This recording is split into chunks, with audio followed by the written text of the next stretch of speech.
Your name, background, a little bit about yourself. Okay, my name is Llewellyn Vaughan-Lee. I was born in England in 1953. I had a sort of English middle-class upbringing, and then when I was 19 I met a Sufi teacher called Irina Tweedy, who had studied in India under a Sufi master. And I stayed with her for many years, and then 12 years ago I was sent to America to make a Sufi center in California, and have continued her work of this particular Sufi tradition, which is known as the Naqshbandi Sufi tradition. We're known as the silent Sufis because we practice a silent meditation, and our tradition goes back to the 13th, 14th century in the Middle East. How's that? Good. Yeah. Volume good? Everything's great. All right. Describe what happens to a person after they die. Describe what happens to a person after they die. It depends on the evolution of the soul. Most people's, they have these near-death experiences. They go through a tunnel of light. They go through a tunnel and they meet a bright light at the end of the tunnel. That bright light is actually their higher self, or the soul, which people reconnect with after they die, after you leave the physical body. In our Sufi practice, we aspire to die before we die, to reconnect with that bright light, the higher self, while we're still in the physical body. And that's one of the central aspects of our spiritual practice, which, as I say, is encapsulated by the phrase, to die before you die. Why is there suffering and poverty in the world? Why is there suffering and poverty in the world? That's one of those big unanswerable questions.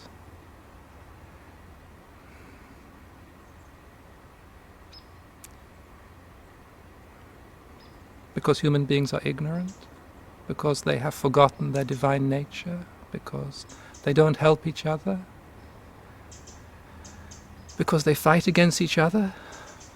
There are many reasons why human beings have to suffer. From a spiritual point of view, you see, and maybe I should explain that if you look at things from a spiritual point of view, it's quite different to if you look at it from a worldly point of view.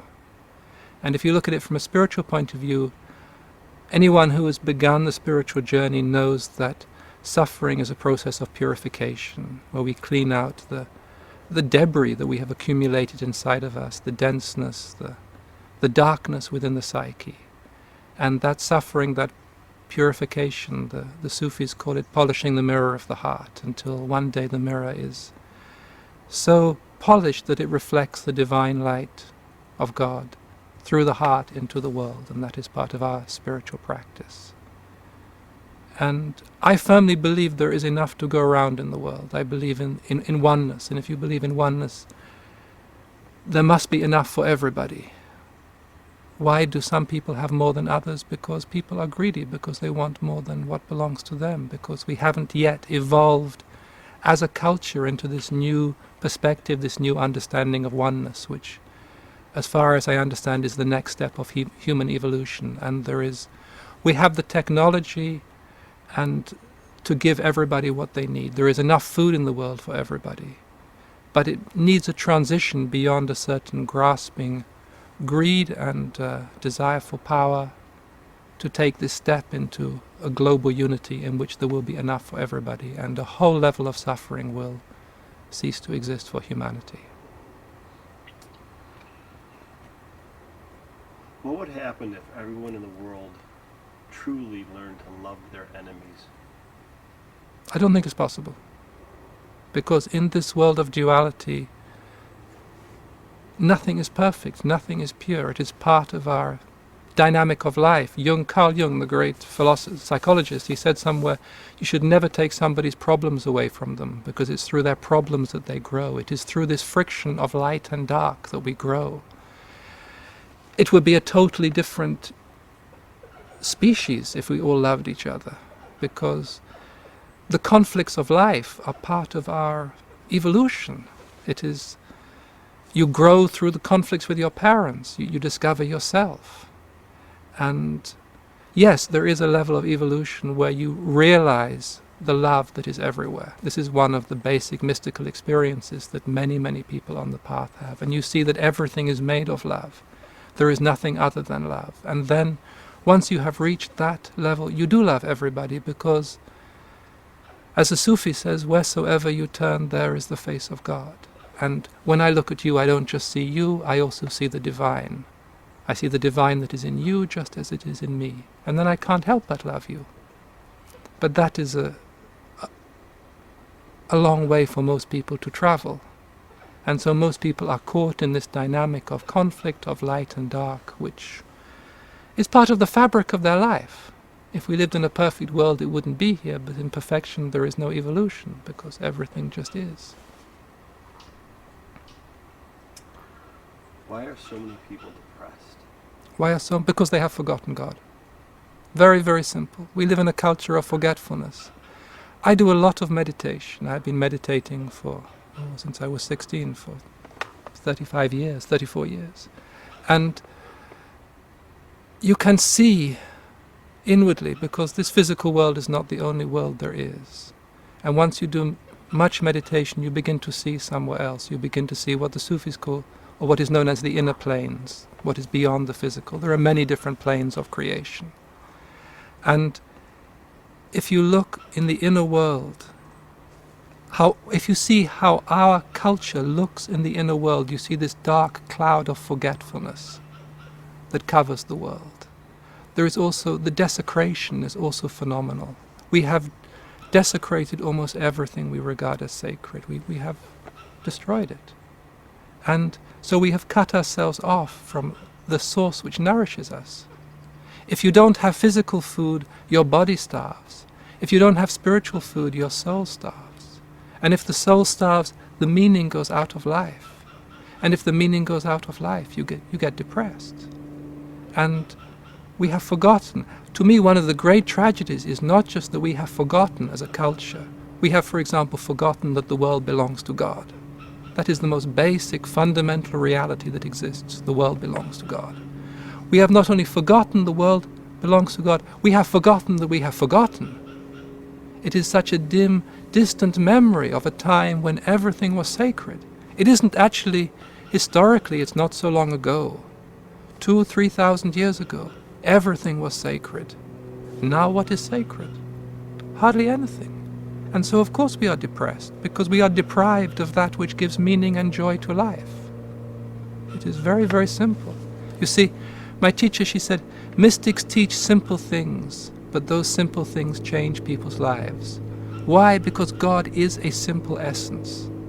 The more you go on in meditation, the more you go on in your spiritual practice, you go back to the essence, you go back to the simplicity of what is. And these fundamental realities of life are very, very simple. It's not complex. It's not easy, but it's very simple.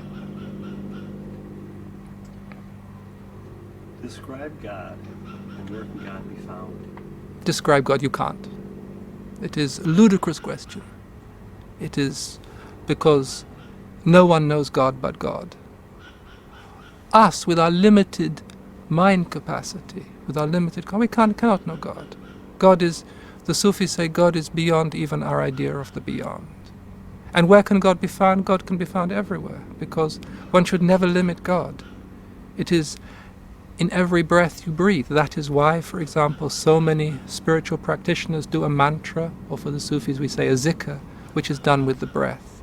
Because with the breath you remember the divine that is present throughout everything. And in many spiritual practices it is easiest to find God in the heart. This has to do with the psychic center, the heart chakra, which is where the divine and also the higher self, because for most human beings the higher self and the divine are synonymous. It is our nearest experience people have to the divine. And the higher self is most accessible in the heart. There is, according to the Sufis, there is in the heart an innermost chamber of the heart that belongs only to God. And if you go there in meditation and prayer, you are with God. It is a place of oneness. There the lover and the beloved are one. But God can be found everywhere. There is a lovely practice by Brother Lawrence, the practice of the presence of God. He was a monk in, I think, the 16th century. And whatever he did with God. He worked in the kitchens. He hated working in the kitchens. But whatever he did with God. He peeled the potatoes with God. He washed the carrots with God. God is everywhere. What is the relationship between science and religion? Science and religion will become one. It is part of the next stage of human evolution. It has to do with the speeding up of the planet. It's actually very exact. It has to do with a question of speed. Spiritual things are a question of speed. More spiritual, the quicker the vibration. And if you look at the life around us, why is it speeding up so much? What is the underlying reason? Because as a mystic, you always look to the underlying reason. What is the underlying reason for our life speeding up to such a degree? It is so it can get near to the spiritual vibrations, so that the spiritual and everyday become one. And part of the science of the future will be to understand how the spiritual and physical interrelate.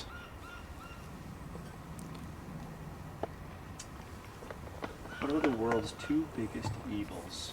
What are the world's two biggest evils? Greed and the desire for power. The greed you can see. It is very interesting, again in meditation, you see how greed corrupts all the values of our Western culture, and our Western culture is spreading throughout the world. And the desire for power is very, very dangerous, because now we have the ability through power to destroy the world. And we are doing it slowly, but we could do it a lot quicker. Describe the main beliefs that are common to every faith system. What are the main beliefs that are common to every faith system? I think belief in the goodness of God, and that we have a sacred part of ourselves which we can reclaim.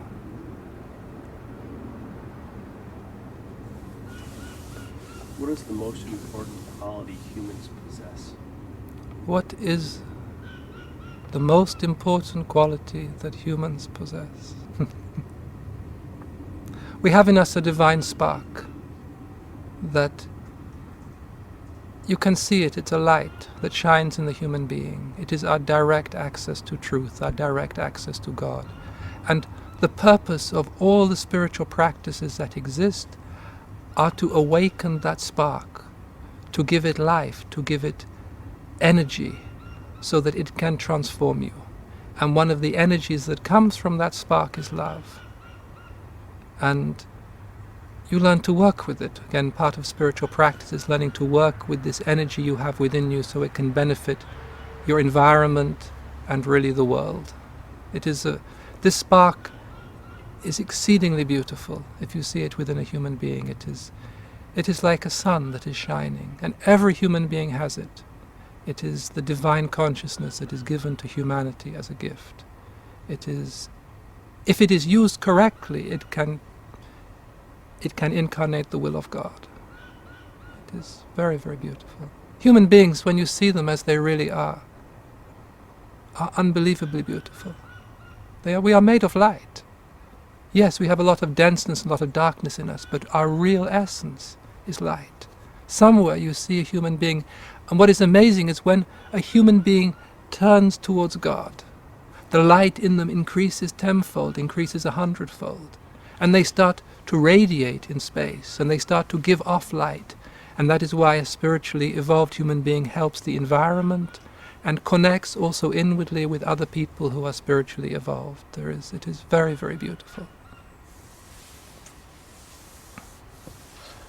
Describe the circumstances under which the world as we know it will come to an end. What are the circumstances that the world as we know it will come to an end? The world as we know it has already come to an end.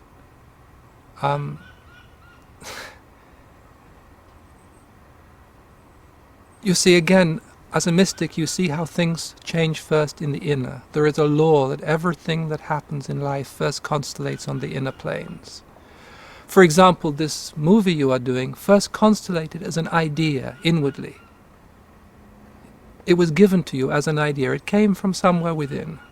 And then slowly it comes into the outer world, and you have a camera and you go around and meet people. And if you do mystical practices, you begin to see how things come into being. And the world as we know it inwardly has already ended. It is already over. This is the... I think somebody once said it's like the last dance on the ship of the Titanic. On the Titanic. It's like the last dance on the Titanic. It is already over. There is a whole other level of evolution, which I called evolution of oneness or global awareness. I don't just call it myself. Many, many people see it. And it is already setting the scenes for the next level of human evolution. And to me, one of the most interesting things is the internet, because the internet is a direct example of how oneness works and how it is incredibly efficient and it is everywhere at the same time, and anybody who has a computer can have access to it, and it was just given to humanity, and it works. And so the world as we know it has somewhat already ended. But it is our work, the work of you who are making this film, the work of the people who are watching the film, to bring this next level of evolution into being, because it needs human beings who can see beyond the debris of the civilization that is around us. If you look around with open eyes, you see the debris of a dying or dead civilization. Why? Because there is no meaning. What is it that gives life to any culture? Is meaning. And without meaning, and meaning does not mean to have a bigger car or a bigger house, because human beings are made in the image of God. We are divine. We are spinning organisms of light and love. And it is the spiritual, always, if you look back throughout all the cultures, it's always the spiritual that gives meaning to people. And it is our work to bring this next level of evolution into form. It does not yet have any form. If I may go off this now, I want to understand this still. So we're right now in a transformation. Yes, a very, very, very major transformation. It's not just, people think this is just the end of a 2,000-year cycle. It is actually the end of a 100,000-year cycle. It is a very major transformation. And do we have any idea how long this transformation is? 100 years, 1,000 years? No. The next 20 or 30 years will determine how the next 1,000 years evolves. That is why it is so crucial. That is why so many people are being drawn from all walks of life to work on this transformation. And it is very interesting, because I think America, because it is the most powerful country in the world at this moment, has a spiritual responsibility that is not yet fully acknowledged. It doesn't just have a financial, global responsibility, but because of that, it has a spiritual responsibility. And this is not yet, it has not yet taken up that responsibility. See, the change will happen. The last civilization is already over. It doesn't work anymore. I mean, to have a civilization that destroys the planet is a joke. It means it isn't working anymore. It means it's over. But it can, if the next civilization, which is being born, which is embryonic, which is coming into being, it is already here but not yet visible, which has to do with oneness. It can function on many different levels. It can come into being on many different levels. The highest is when the heart of the world awakens and the whole of humanity remembers God. That will be a tremendous step. It will be... I have seen, in meditation, I have seen what that could be for humanity. It's unbelievably beautiful. It is a quality of harmony and togetherness, and many of the problems which confront our world will cease to exist, because we will work together quite differently, from a place of oneness, from a place of understanding, rather than from a place of discord.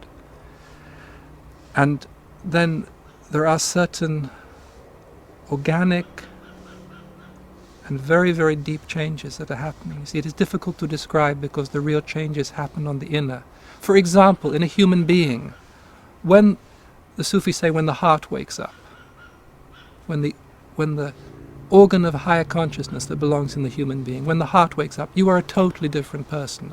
Your perspective on life changes. You behave totally differently. Your values change. You have experiences of bliss, of happiness, of oneness, of merging that for most people are totally inaccessible. And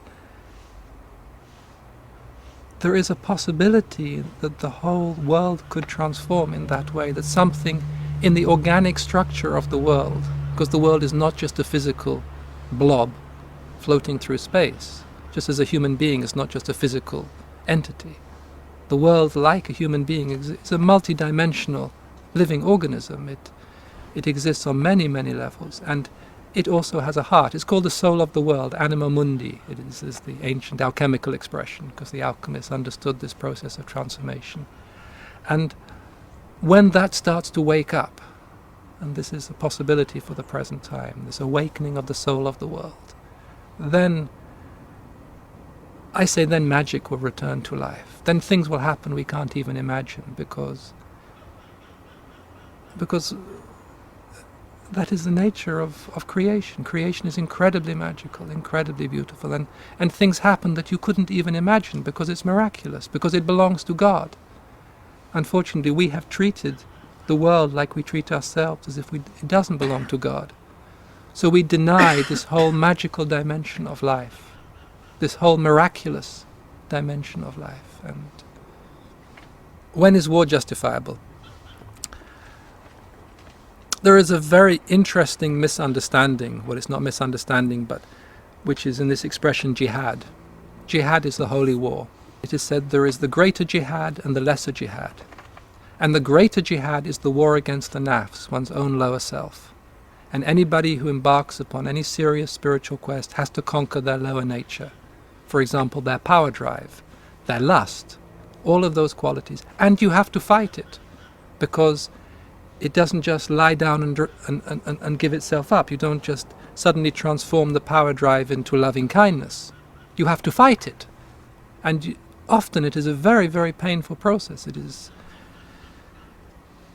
sometimes like a fight to the death.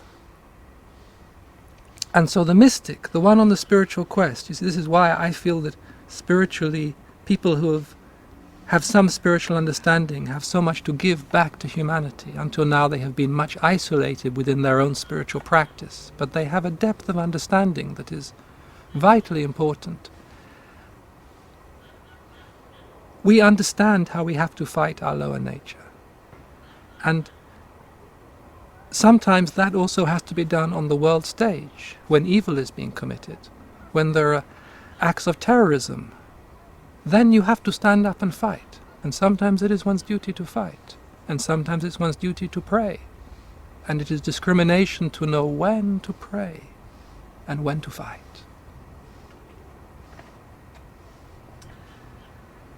Define true love. Define true love. Oh, that's a good one. How to define true love. That wants nothing for itself. That is totally and completely free. Most people have no idea of what true love is because they always want something. They associate love with their emotional and personal needs, which is very understandable because probably not many of us were totally loved as children. We were caught in patterns of codependency in our parents' dynamics.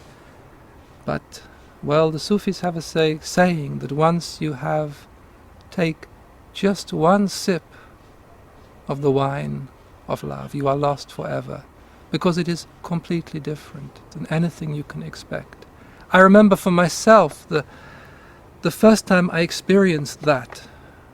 I was sitting in meditation. I was 25. And it was as if a butterfly's wings touched the edge of my heart. And in that moment I was given everything I ever wanted. I was loved completely. Every cell of the body was loved. My heart was singing with love. I couldn't believe there was anything more one could ever be given. It was complete. It was total. It was pure. That's why the Sufis call God the beloved, because for Sufis the relationship with God is of lover and beloved. And we are loved so much. Actually, what is very interesting is every cell of creation is loved. You can have mystical experiences in which you see that. It is loved completely because the whole fabric of life, the whole fabric of creation is love. Love is this beautiful substance that comes from the inner planes. It is part of the It is part of God, I suppose, for most people, but everything is God. But this love comes into life, and everything is nourished by love.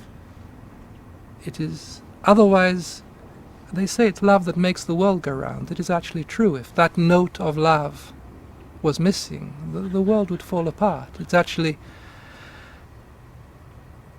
And part of a spiritual journey is to go to experience this pure love. I always say it is like the difference between what most people call love and this love is like the difference of a glass of beer to 100% proof alcohol. This love, true love, pure love, is incredibly intoxicating. It destroys your mind because in that dimension of love, all your notions of yourself and your world are dissolved because it is just completely different. It is absolute. And it is there. What amazes me, it is present in everything in life because everything in life is made of love. And we don't have direct access to it. It's one of the, I don't like to say jokes because it's rather a painful joke, but it is one of the Sufis call it the veils of the beloved, the way he hides himself from us in his creation. And part of the journey of the mystic is to uncover those veils and to find what is real.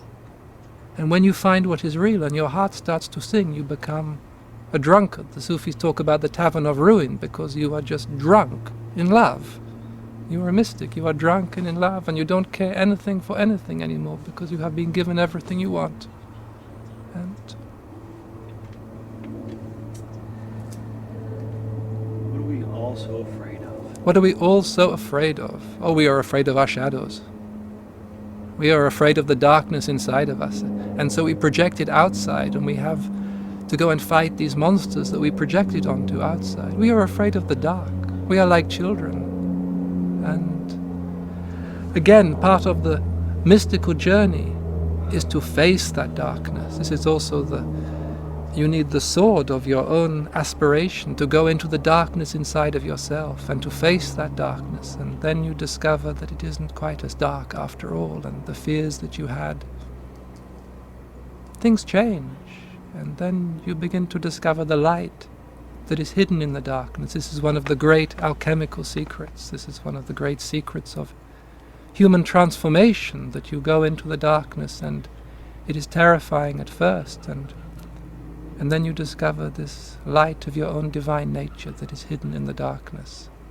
It is called the pearl of great price that is at the bottom of the ocean. It is in the depths of darkness. There is something so beautiful. But most people are afraid of it because there is a price to pay to confront your own fears, your own anxieties, and to go deep within yourself. It is much easier to project it and to have enemies outside or people you dislike, or then you can project your problems and it's somebody else's fault.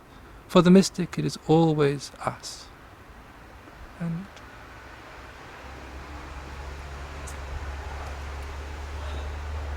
If you had the world's attention for 1 minute, what would you say? I would say that it is time for the world to remember that it belongs to God, and that there are in the world helpers of God. In the Sufis we call them the friends of God, who look after the spiritual well-being of the world.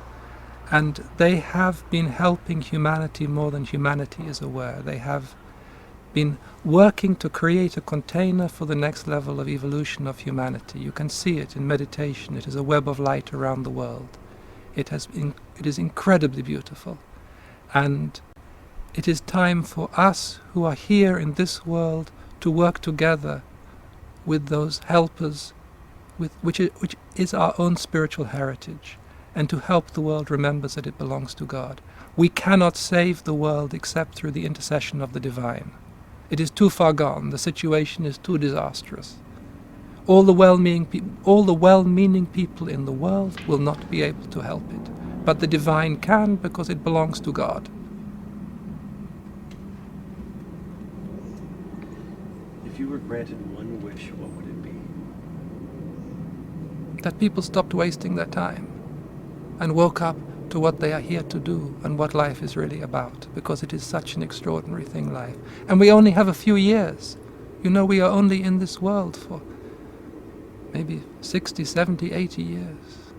And there is so much to do, there is so much light to bring into the world, there is so much wonderful things to do. And people waste their time. And it is very, very sad, because they never have that time again.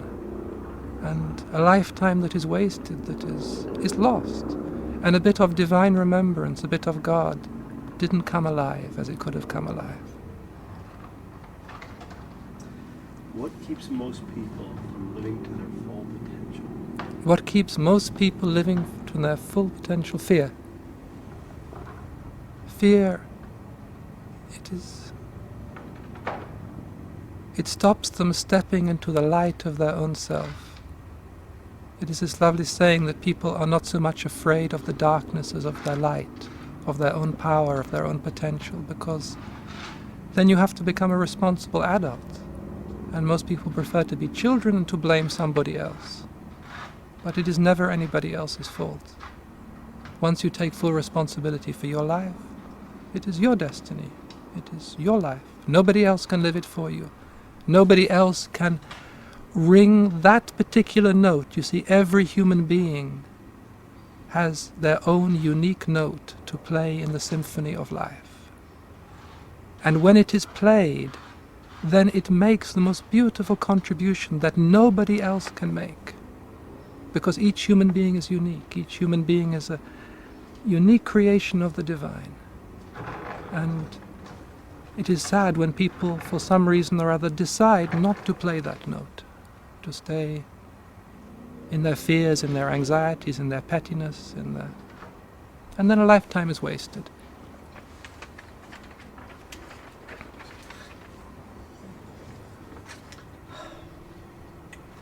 Discuss the most critical role a parent can play by shaping a child's development. What is the most crucial role a parent can play in shaping their child's development? Loving them. That's all you need, just to love. You see, I am a parent and I know we make mistakes. I always say the great art of being a parent is knowing you are going to fail, because you are going to make mistakes. But if you love, there is in the love a substance that speaks to the soul of the child, so the soul of the child knows that it is accepted for itself, not for what the parent wants it to be.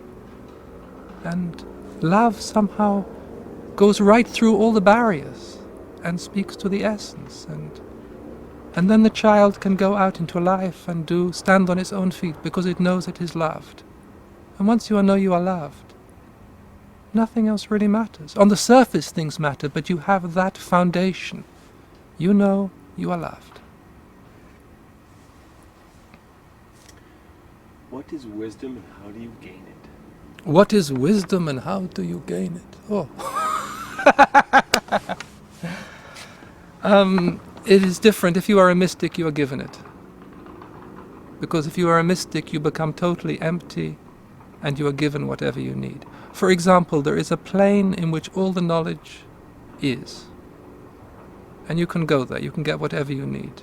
So as a mystic, we are trained to be empty. We are trained to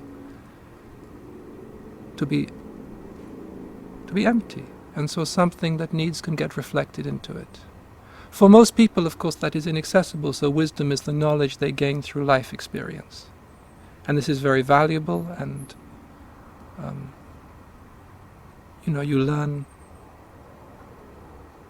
how to be with people, you learn whatever individual people learns. But for the mystic it's different. You see, I said before that for the mystic, maybe I should explain, there is a difference. This is not generally understood. There is a difference between spiritual life and mystical life. Spiritual life, you aspire to something. You want to get close to God. You want to lead a good life. You want to make a connection to your spiritual nature, and you can evolve. You can develop higher states of consciousness. A mystic wants nothing. We aspire to be completely empty, to be used by God for His purpose. We don't even want heaven or anything like that. We aspire to be empty, and so we are used. I do not ask to see, I do not ask to know, I ask only to be used. That is one of the prayers of the mystic. And so we know nothing, but we are given what we need. It's very beautiful how it happens. You need to know something, it's suddenly just there in the mind. Comes from somewhere else. Like an intuition. For most people, their access to this level is through intuition. Suddenly you know something you didn't know before. And it's just there in your mind. You don't know where it comes from. And for the mystic, this is our state of being. Yes, we learn practical skills, how to drive a car, but from a spiritual point of view, the real wisdom comes from somewhere else. Comes from the beloved, comes from this plane where all the knowledge is. You can go there in meditation. Everything you need to know is there. All the knowledge of the past, all the knowledge of the future. It's just there. And you have access to it, and you use it where you need to use it. Or where you're allowed to use it, because when you have access to that level of knowledge, there are very strict laws about how you're allowed to use it, because you can know somebody's future, but you don't want to tell them their future, because it would interfere with their journey through life. Do all souls have the possibility of being a mystic? No. Do all souls have the possibility of being a mystic? Absolutely not. There is a nice expression, mystics are born, they are not made. You see, you have to be a little bit crazy to be a mystic. To give up everything in your life, everything that people consider precious, even your beliefs. There comes a time when even your beliefs have to go. And nobody would do that in their right mind. So you have to have this substance in you that belongs to the soul. You bring it with you into life. And it starts to make you a little bit crazy. And then this world, as you know it, starts to dissolve. It no longer becomes real. And then it's time you find a teacher to help you through this process. Because it's very dangerous, because you can go crazy. Because nothing that seems to be real is real anymore. Because you have to become transformed so you can be used by the beloved for the sake of the beloved, not for your own sake. That is the difference. What is heaven and how do we get there? What is heaven and how we get there? Heaven is a complete waste of time.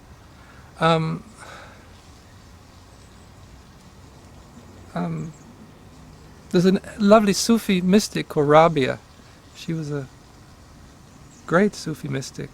And she said, give the rewards of this world to your enemies, give the rewards of the world to come to your friends, thou art enough for me.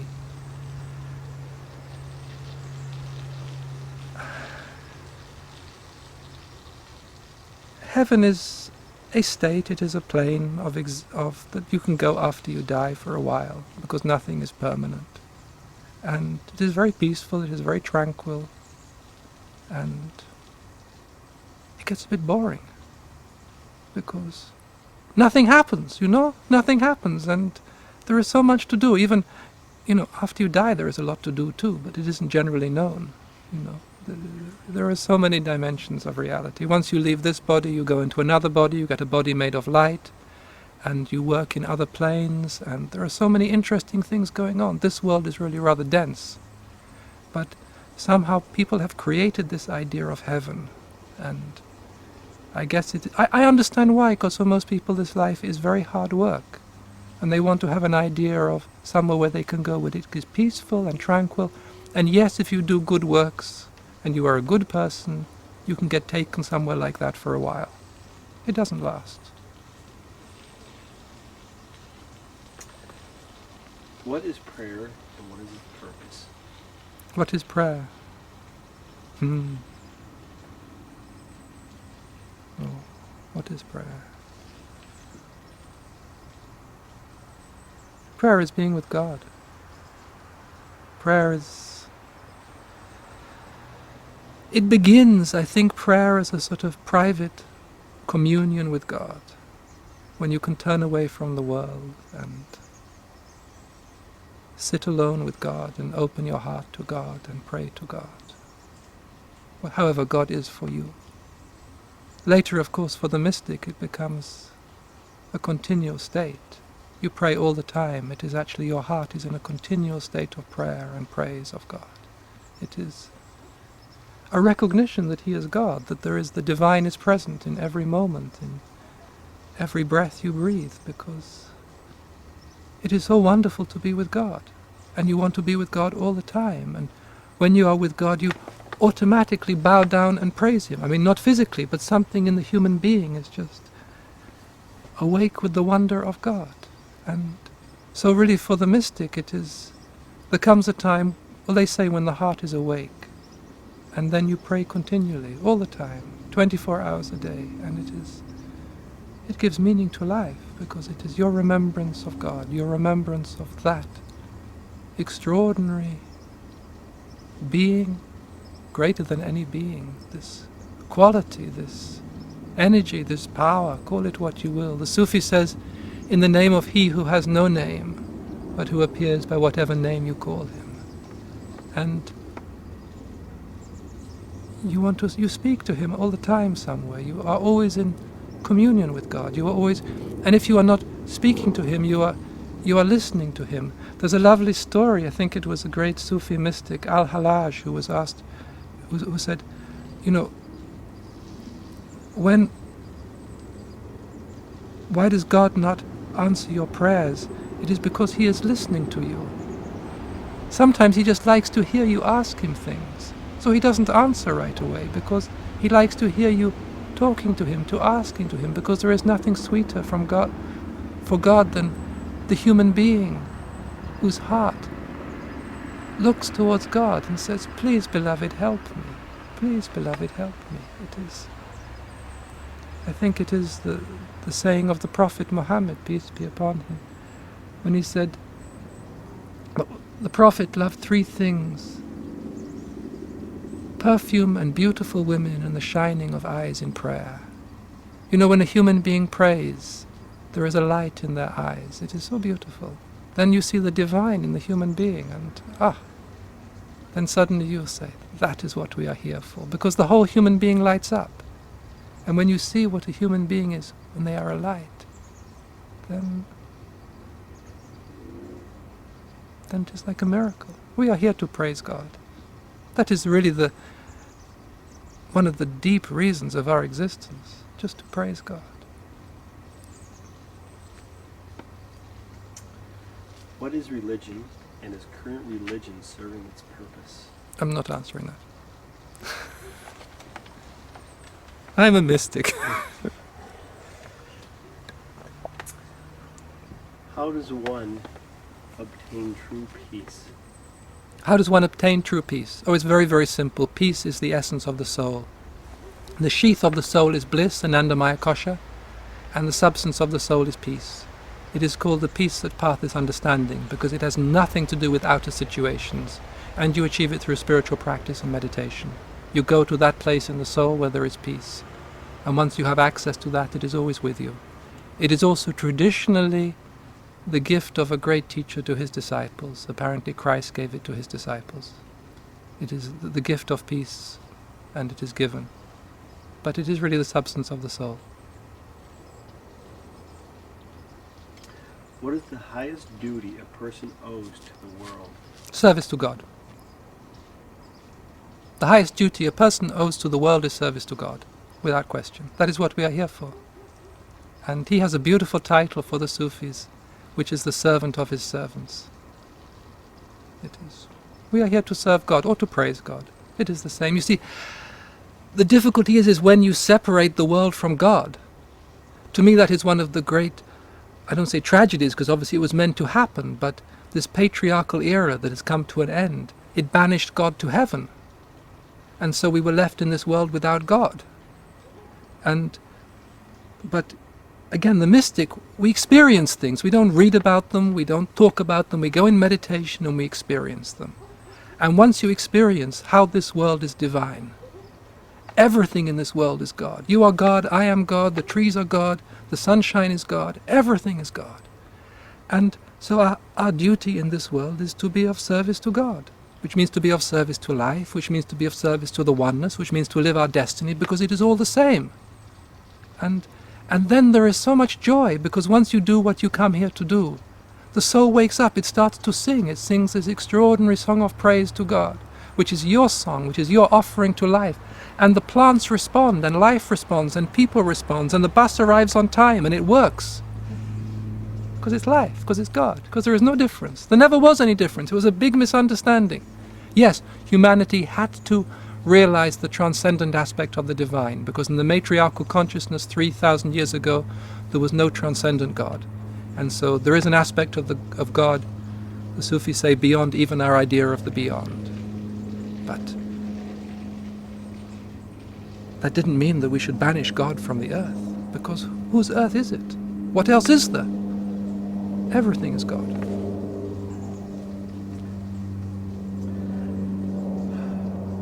What stands in the way of world peace? What stands in the way of world peace? That is a very, very difficult question.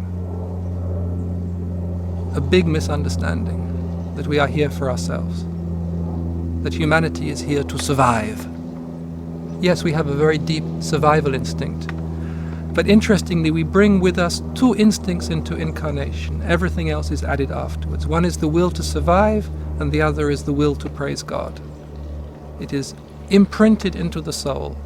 It is part of the genetic imprint of the soul. Everything else, culture, civilization, everything else comes after that. And somehow we have focused on the will to survive, and we have forgotten the will to praise. And if you praise God, you automatically understand how everything is one. And once you step into that sphere, then things start to flow differently. This has again to do with the next level of evolution of humanity. Once you see how everything is one, the energy flows differently. For example, in Africa, so much of the starvation comes from war, not lack of food. Because people fight, they destroy everything. And if you are intelligent, if you are awake, and if you see this oneness that belongs to all of life, then there is no need anymore. It is actually very scientific. It is not difficult. What is the meaning of life? What is the meaning of life? It is what is the meaning of life to you. Because for me it is different to you. Because each of us is unique, each of us is different, each of us has a unique note to play. Carl Jung, he said, find the meaning and make the meaning your goal. Just like Joseph Campbell said, follow your bliss. It's exactly the same thing. And so, the meaning of life for me is different to the meaning of life to you. And there is no point in you trying to follow my meaning or me trying to follow your meaning. Because we are each unique. We are a unique creation. A butterfly doesn't try to become a tree. And you have a unique contribution to life, which you are beginning to make now. And I have a totally different contribution to life, and they are in a strange way coming together at this moment of time, and there is another meaning at this moment of time through your meaning and my meaning coming together. Something else is present. Something else comes into existence for just a moment. And when people, this is actually quite esoteric, but when people who live their meaning meet each other, a connection is made outside of space and outside of time that has a very lasting effect.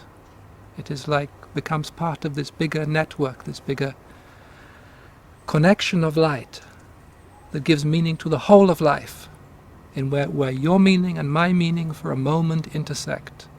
And then we are outside of space, outside of time, and we are working together in a totally different way that affects not just you or me, but the whole. And that is very meaningful.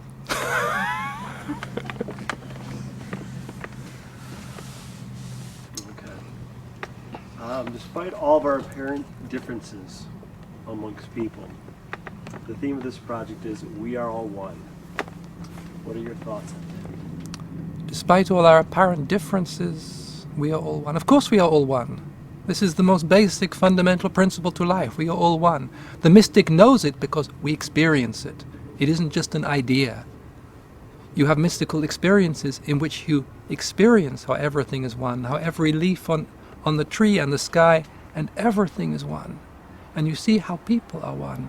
And you see that in that oneness, their individuality is beautifully expressed. The oneness does not deny their individuality. Oneness and individuality directly complement each other. And in oneness, the individuality of every person is respected, the uniqueness of everybody is respected, and their contribution to life has a place in oneness. And oneness is the next step of evolution of humanity, without a doubt.